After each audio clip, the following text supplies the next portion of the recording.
ناظرین، آج کی اس ویڈیو میں ہم آپ کو بتانے جا رہے ہیں کہ وہ اونٹ جس نے رسول اللہ صلی اللہ علیہ وسلم کے لیے 4 دعائیں کی، رسول خدا صلی اللہ علیہ وسلم نے جب اس کی 3 دعاؤں پر آمین کہا اور چوتھی دعا پر ابدیدہ ہو گئے۔ تو ناظرین، ویڈیو میں جانے سے پہلے ہمارے چینل کو لائک اور سبسکرائب کرنا مت بھولیں۔ ناظرین، دنیا کی سب سے مہربان ہستی رسول خدا صلی اللہ علیہ وسلم انسانوں کے ساتھ ساتھ جانوروں کی دل جوئی بھی فرماتے اور انہیں انسانوں کے شر سے محفوظ رکھتے تھے۔ یہ ایمان افروز معجزہ بھی ایک ایسے بوڑھے اونٹ سے منسوب ہے جو اپنے مالک کی شرپسندی سے عاجز آ کر اللہ کے رسول صلی اللہ علیہ وسلم کی پناہ میں آ گیا، تو سرکار دو عالم صلی اللہ علیہ وسلم نے اس کی جان بچائی، جس پر اونٹ نے اللہ کے نبی صلی اللہ علیہ وسلم کے لیے 4 دعائیں فرمائی، لیکن ان میں سے ایک دعا ایسی تھی جس پر رسول اللہ صلی اللہ علیہ وسلم ابدیدہ ہو گئے۔ تو صحابہ کرام رضوان اللہ تعالی علیہم اجمعین تڑپ اٹھے تھے کہ ایسا کیا ماجرا ہو گیا کہ اللہ کے رسول صلی اللہ علیہ وسلم کی آنکھ مبارک سے آنسو بہہ نکلے ہیں۔ تو ناظرین، ابن ماجہ نے اس حدیث مبارکہ کو حضرت تمیم داری رضی اللہ عنہ سے روایت کیا ہے۔ وہ فرماتے ہیں، ہم حضور نبی اکرم صلی اللہ علیہ وسلم کی بارگاہ اقدس میں حاضر تھے کہ ایک اونٹ بھاگتا ہوا آیا اور حضور نبی اکرم صلی اللہ علیہ وسلم کے سر انور کے پاس آ کر کھڑا ہو گیا، جیسے کان میں کوئی بات کہہ رہا ہو۔ آپ صلی اللہ علیہ وسلم نے فرمایا، اے اونٹ، پرسکون ہو جا، اگر تو سچا ہے تو تیرا سچ تجھے فائدہ دے گا، اور اگر تو جھوٹا ہے تو تجھے اس جھوٹ کی سزا ملے گی۔ بے شک جو ہماری پناہ میں آ جاتا ہے اللہ تعالیٰ بھی اسے امان دے دیتا ہے، اور ہمارے دامن میں پناہ لینے والا کبھی نامراد نہیں ہوتا۔ ہم نے عرض کیا، یا رسول اللہ، یہ اونٹ کیا کہتا ہے؟ آپ صلی اللہ علیہ وسلم نے فرمایا، اس اونٹ کے مالکوں نے اسے ذبح کر کے اس کا گوشت کھانے کا ارادہ کر لیا تھا، سو یہ ان کے پاس سے بھاگ کر آیا ہے، اور اس نے تمہارے نبی اکرم صلی اللہ علیہ وسلم کی بارگاہ میں فریاد کیا ہے۔ ہم ابھی آپس میں اسی گفتگو میں مشغول تھے کہ اس اونٹ کے مالک بھاگتے ہوئے آئے۔ جب اونٹ نے ان کو آتے دیکھا تو وہ دوبارہ حضور نبی اکرم صلی اللہ علیہ وسلم کے سر مبارک کے قریب ہو گیا اور آپ صلی اللہ علیہ وسلم کے پیچھے چھپنے لگا۔ اونٹ کی مالک نے عرض کیا، یا رسول اللہ، ہمارا یہ اونٹ 3 دن سے ہمارے پاس سے بھاگا ہوا ہے، اور آج یہ ہمیں آپ کی خدمت میں ملا ہے۔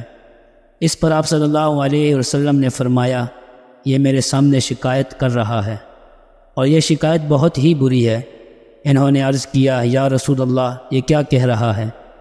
آپ صلی اللہ علیہ وسلم نے فرمایا، یہ کہتا ہے کہ یہ تمہارے پاس کئی سال تک پلا بڑھا، جب موسم گرما آتا تو تم گھاس اور چارے والے علاقوں کی طرف اس پر سوار ہو کر جاتے، اور جب موسم سرما آتا تو اسی پر سوار ہو کر گرم علاقوں کی جانب کوچ کرتے۔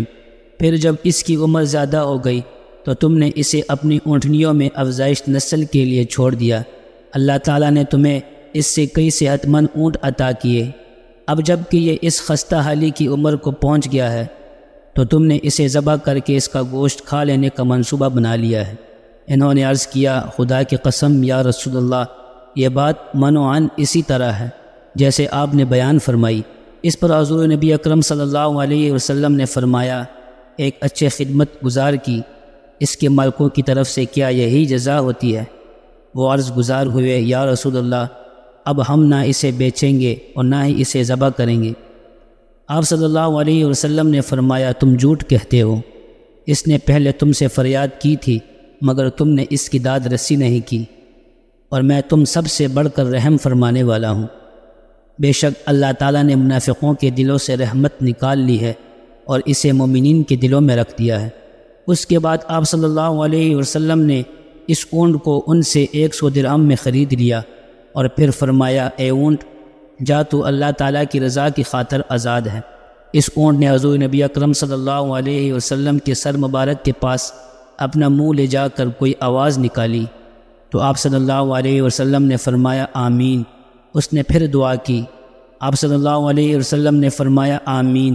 اس نے پھر دعا کی، آپ صلی اللہ علیہ وسلم نے فرمایا، آمین۔ اس نے جب چوتھی مرتبہ دعا کی تو آپ صلی اللہ علیہ وسلم ابدیدہ ہو گئے۔ ہم نے عرض کیا یا رسول اللہ یہ اونٹ کیا کہہ رہا ہے؟ آپ صلی اللہ علیہ وسلم نے فرمایا اس نے پہلی دفعہ کہا اے نبی مکرم اللہ تعالیٰ آپ کو اسلام اور قرآن کی طرف سے بہترین جزا عطا فرمائے۔ میں نے کہا آمین۔ پھر اس نے کہا اللہ تعالیٰ قیامت کے روز آپ کی امت سے اسی طرح خوف کو دور فرمائے جس طرح آپ نے مجھ سے خوف کو دور فرمایا ہے۔ میں نے کہا آمین۔ پھر اس نے دعا کی اللہ تعالیٰ دشمنوں سے آپ کی امت کے خون کو اسی طرح محفوظ رکھے جس طرح آپ نے میرا خون محفوظ فرمایا ہے۔ اس پر بھی میں نے آمین کہا۔ پھر اس نے کہا اللہ تعالیٰ ان کے درمیان جنگ و جدال پیدا نہ ہونے دے۔ یہ سن کر مجھے رونا آ گیا کیونکہ یہی دعائیں میں نے بھی اپنے رب سے مانگی تھی۔ تو اس نے پہلے 3 تو قبول فرما لی لیکن اس آخری دعا سے منع فرما دیا۔ جبرائیل نے مجھے اللہ تعالیٰ کی طرف سے خبر دی ہے کہ میری یہ امت آپس میں تلوار زنی سے فنا ہوگی۔ جو کچھ ہونے والا ہے قلم اسے لکھ چکا ہے۔